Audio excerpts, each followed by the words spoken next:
warahmatullahi wabarakatuh. Perkenalkan, nama saya Mila Cahyani, NIM E1B017030, kelas PPKN 6B pagi. Pada kesempatan ini saya akan menjelaskan terkait dengan penelitian kualitatif. Apa sih itu penelitian kualitatif? Penelitian kualitatif adalah penelitian yang menghasilkan penemuan-penemuan yang baru yang tidak dapat dicapai dengan menggunakan prosedur statistik atau dengan cara kuantitatif. Penelitian kualitatif dapat menunjukkan kehidupan masyarakat, sejarah, tingkah laku, fungsionalisme organisasi, pergerakan sosial, dan hubungan kekerabatan. Beberapa data bisa diambil melalui data sensus, tetapi analisisnya tetap menggunakan analisis data kualitatif. Nah, dari pengertian itu, kita dapat mengetahui penelitian kualitatif lebih kepada mendeskripsikan bagaimana fenomena-fenomena sosial yang terkait dalam kehidupan masyarakat yang tidak bisa dijelaskan oleh penelitian kuantitatif. Yang mana seperti kita ketahui, penelitian kuantitatif akan menguji dengan data statistik, sedangkan penelitian kualitatif akan lebih mendeskripsikan atau lebih menjelaskan bagaimana terkait kehidupan di masyarakat.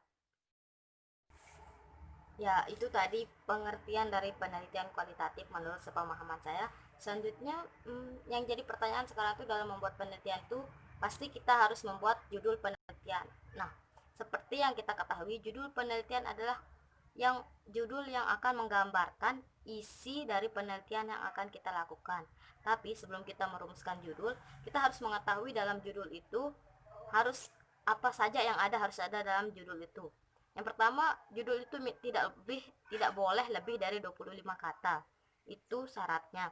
Yang kedua, yang selanjutnya itu dalam judul itu bisa ada dan bisa tidak ada jenis penelitian yang kita gunakan. Jadi ada beberapa penelitian yang mencantumkan jenis penelitiannya dan ada yang tidak. Jadi jenis penelitian ini bisa ada dan bisa tidak ada. Yang kedua, harus ada subjek penelitian. Dalam judul itu harus memuat subjek penelitian kita. Jadi siapa yang akan menjadi subjek dari penelitian kita itu harus kita cantumkan dalam judul, sehingga dari judul itu orang-orang bisa mendapatkan gambaran dari penelitian yang kita lakukan. Selanjutnya itu harus ada objek penelitian atau variabel penelitian.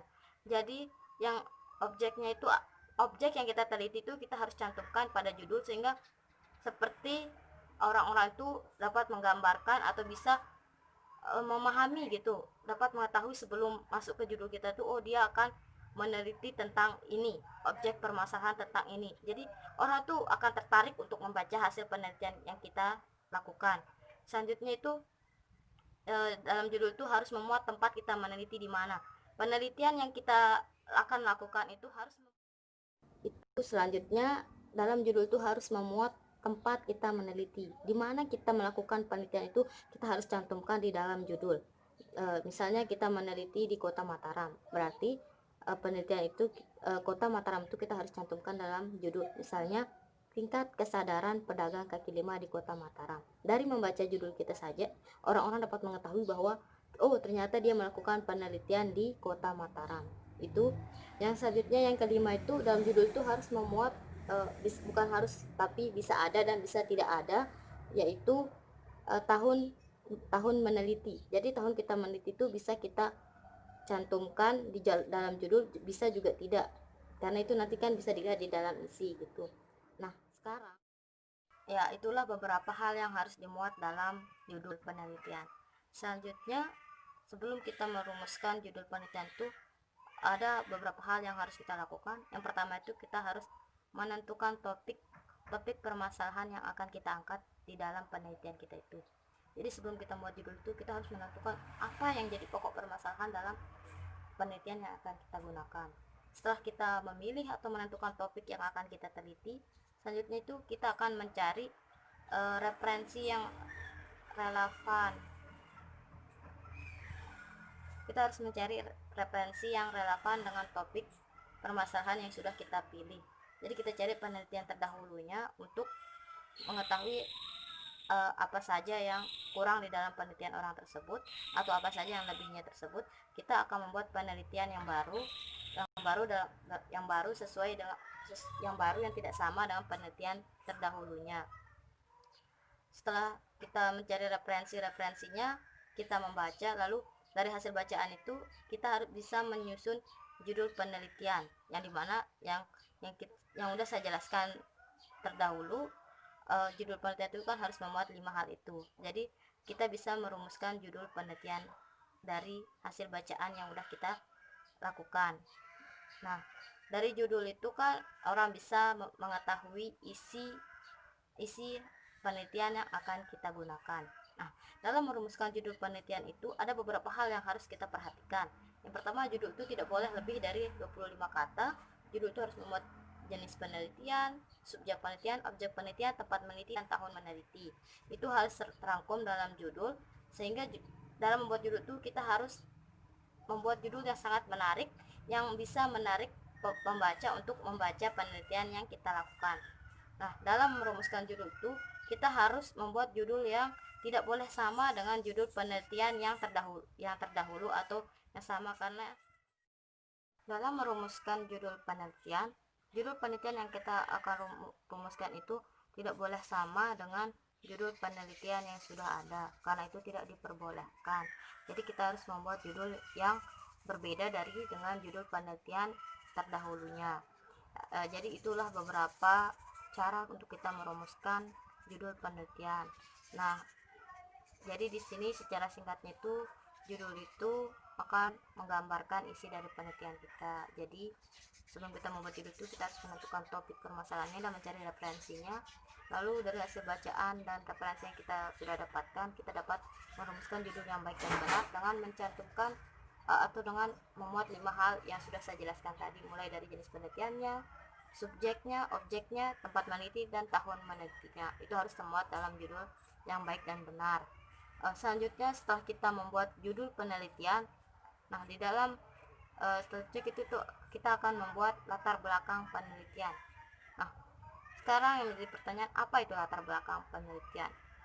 Latar belakang penelitian itu adalah dasar atau titik tolak untuk memberikan pemahaman kepada pembaca atau pendengar mengenai apa yang ingin kita sampaikan. Jadi latar belakang itu dasar atau titik tolak yang ingin kita sampaikan kepada pembaca. Jadi latar belakang ini dasar apa yang melatar belakangi apa yang membuat kita ingin melakukan penelitian ini. Nah, sekarang menjadi pertanyaan, dalam latar belakang itu harus memuat apa? Nah, dalam latar belakang itu memuat 3 hal.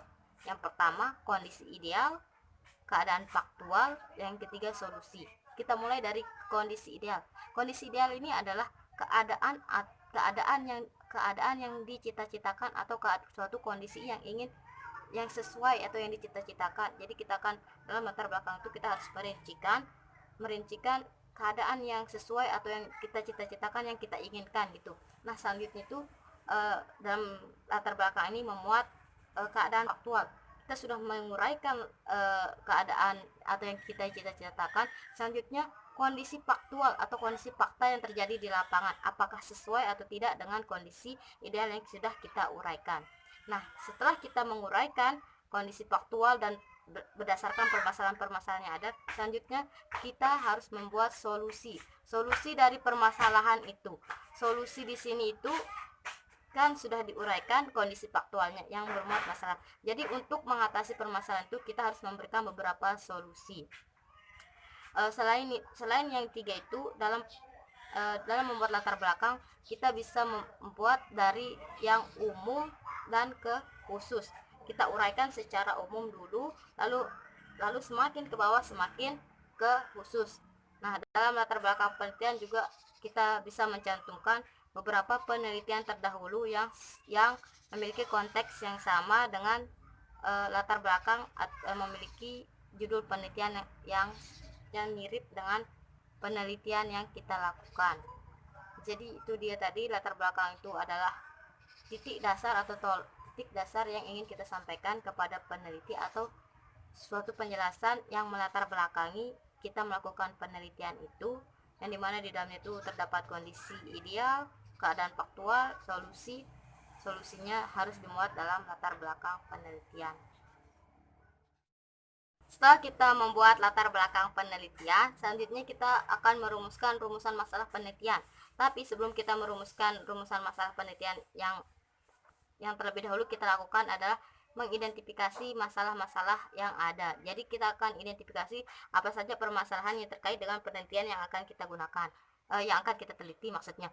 Setelah kita mengidentifikasi permasalahannya, selanjutnya kita harus membatasi atau membuat batasan masalah. Nah, setelah kita membuat batasan masalah, kita akan merumuskannya ke dalam kalimat tanya, ke dalam kalimat pertanyaan. Nah, di rumusan masalah penelitian ini memuat pertanyaan-pertanyaan apa yang kita teliti. Yang pertama itu mengidentifikasi faktor yang terkait variabel yang teridentifikasi sebagai penyebab masalah utama. Jadi kita mengidentifikasi faktor apa saja yang menjadi penyebab masalah utama penelitian yang akan kita gunakan. Setelah teridentifikasi faktornya, maka peneliti memilih faktor yang terjangkau oleh kemampuan peneliti. Jadi kita sudah identifikasi faktor atau permasalahannya itu, selanjutnya kita akan memilih faktor mana saja atau permasalahan mana saja yang akan kita teliti. Setelah itu, kemudian faktor-faktor tersebut itu harus dirumuskan dalam kalimat tanya. Faktor variabel itu harus kita rumuskan dalam kalimat tanya. Misalnya, bagaimana tingkat kesadaran pedagang kaki lima di Kota Mataram. Jadi itu sudah kita teliti, maksudnya sudah kita rumuskan gitu. Nah, selanjutnya kita akan membuat kalimat pertanyaan. Nah, itu tadi cara merumuskan rumusan masalah penelitian. Selanjutnya kita akan membahas tentang kajian pustaka suatu penelitian. Sekarang, apa itu kajian pustaka? Kajian pustaka adalah seperangkat ide, definisi, proposisi, dalil hukum yang memberikan gambaran umum terkait tentang variabel yang akan kita teliti. Dalam kajian pustaka ini memuat mulai dari pengertian, konsep-konsep, penjelasan jenis-jenis faktor-faktor, unsur-unsur terkait variabel yang akan kita teliti. Nah, sekarang yang menjadi pertanyaan, apa sih tujuan dari kajian pustaka ini? Tujuan kajian pustaka yaitu membantu peneliti untuk menyelesaikan masalah penelitiannya yang mengacu pada teori dan hasil-hasil penelitian sebelumnya. Jadi kajian pustaka ini membantu kita untuk menyelesaikan masalah penelitian yang mengacu pada teori. Jadi sebelum kita melanjutkan ke bab berikutnya, kita harus membuat kajian pustaka yang mana di dalamnya itu menyangkut teori-teori apa saja yang akan kita gunakan di dalam penelitian kita tersebut. Jadi itu tujuan dari kajian pustaka yang membantu peneliti untuk menyelesaikan masalah penelitiannya mengacu pada teori-teori penelitian sebelumnya. Selanjutnya, bagaimana kedudukan teori di dalam suatu penelitian. Teori memiliki kedudukan sebagai konsep-konsep yang digunakan dalam penelitian untuk membantu penelitian terapan deskriptif yang lebih memfokuskan pada rekomendasi, pada analisa dan rekomendasi. Teori digunakan sebagai alat bantu untuk menafsirkan data dalam penelitian. Yang kedua, penelitian murni lebih menekankan pada penggunaan teori sebagai sentral kegiatannya, karena tujuan dari penelitian adalah pengembangan ilmu pengetahuan. Jadi itu teori berkedudukan sebagai sentral yang harus diikuti dalam penelitian selanjutnya. Adapun kegunaan teori dalam suatu penelitian, yang pertama yaitu mempersempit fakta yang perlu kita pelajari dengan menyederhanakan gejala-gejala sosial yang rumit dan dengan kompleks. Yang kedua, teori menyarankan sebuah sistem dalam penelitian untuk menentukan data dan mengklasifikasikan sumber data yang paling bermakna. Yang ketiga, teori dapat digunakan untuk memprediksi fakta selanjutnya yang harus ditemukan. Semua penelitian bersifat ilmiah, oleh karena itu peneliti harus berbekal dari teori.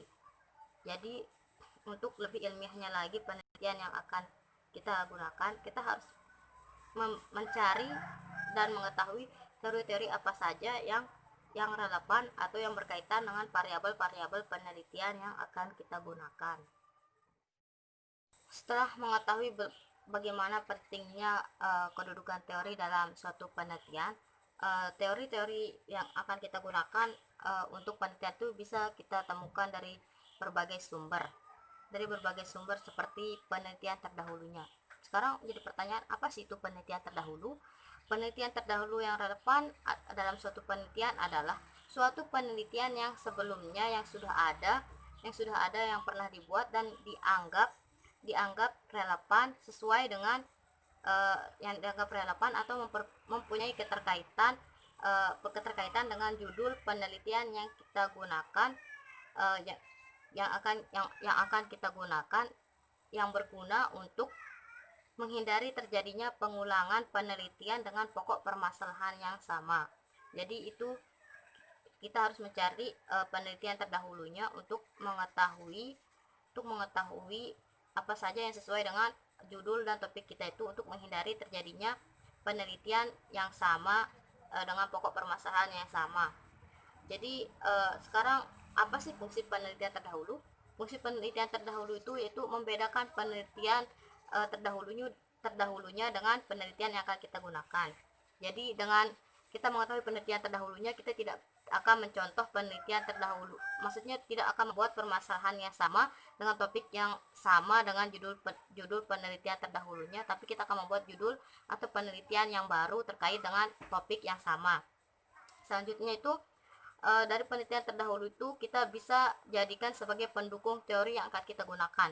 Dari penelitian terdahulu itu kita bisa mengambil sebagai salah satu pendukung teori yang menguatkan bagaimana argumentasi atau hasil dari penelitian yang akan kita lakukan. Selanjutnya itu dari penelitian terdahulu itu kita akan membaca atau mengetahui kekosongan apa saja yang ada di dalam penelitian terdahulu itu, apa saja yang tidak ada di dalam penelitian terdahulu itu. Kita bisa meneliti sesuatu yang belum ada di dalam penelitian terdahulu itu, sehingga dalam penelitian kita itu tidak sama dengan penelitian terdahulunya. Nah, siapa sih subjek dan objek dalam penelitian kualitatif? Objek penelitian adalah topik permasalahan yang dikaji peneliti dalam penelitiannya. Sedangkan subjek penelitian adalah informan atau narasumber yang menjadi sumber data riset. Jadi dapat disimpulkan bahwa objek itu adalah isu permasalahan yang dikaji dalam penelitian yang akan dilakukan. Sedangkan subjeknya itu adalah individu atau sekelompok orang yang terkait mengenai objek penelitian yang akan digunakan.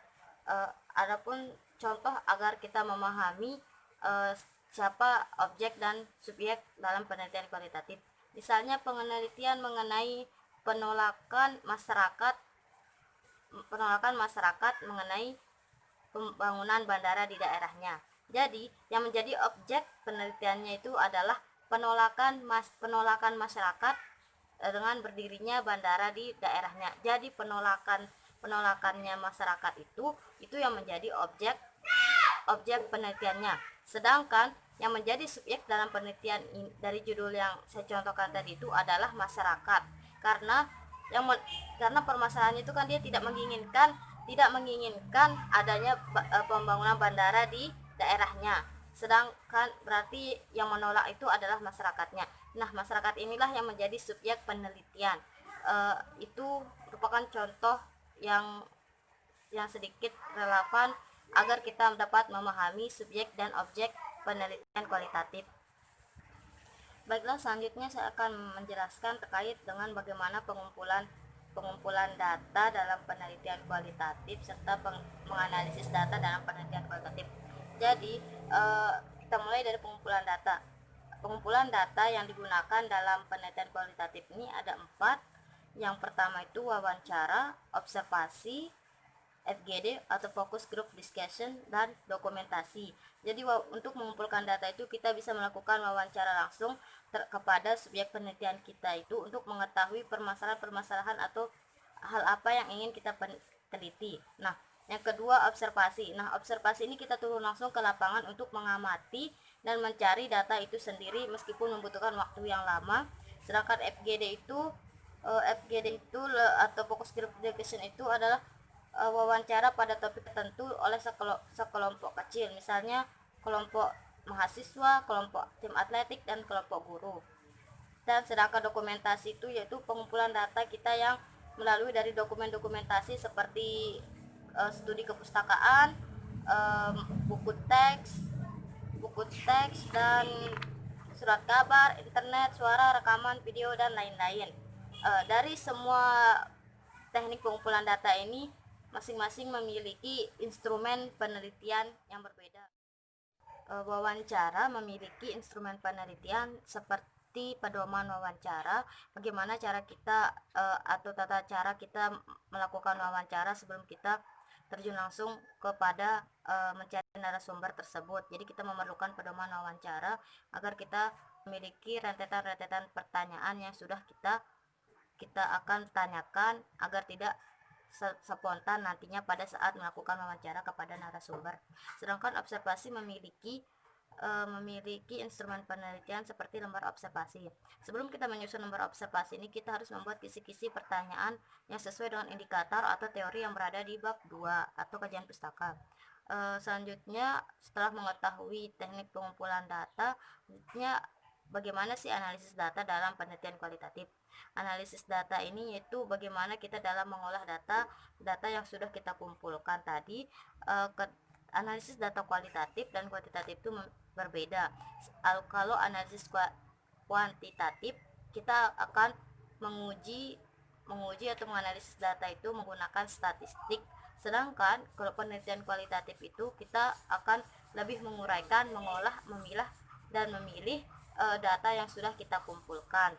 Jadi analisis data dalam penelitian kualitatif ini seperti bagaimana cara kita memilih dulu hasil wawancara atau data yang sudah kita kumpulkan itu berdasarkan tanggal wawancaranya, berdasarkan jawaban dari narasumbernya itu apakah menurut jawabannya sendiri atau ada pandangan lain yang dijadikan sebagai jawabannya sendiri. Lalu data yang sudah kita dapatkan melalui observasi, wawancara, dan lain sebagainya itu selanjutnya kita akan menganalisis data. Kebanyakan orang dalam penelitian kualitatif itu apa data saja yang didapatkan setelah dikumpulkan itu yang ditaruh tanpa dianalisis terlebih dahulu.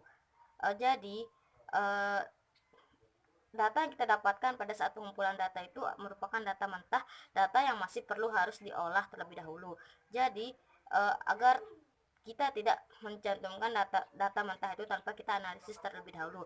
Jadi cara menganalisisnya itu kita akan memilih data yang sudah kita kumpulkan itu berdasarkan sesuai keinginan kita, itu bisa berdasarkan tanggal dan waktu pengambilan datanya itu agar lebih terinci. Yang kedua berdasarkan jenis kelamin narasumbernya, dan kita men-setting sesuai dengan, lalu kita olah dan memaknainya. Setelah dimaknai barulah kita bisa mencantumkan hasil analisis data kita itu ke dalam penelitian. Jadi itu menurut sepemahaman saya analisis data kualitatif.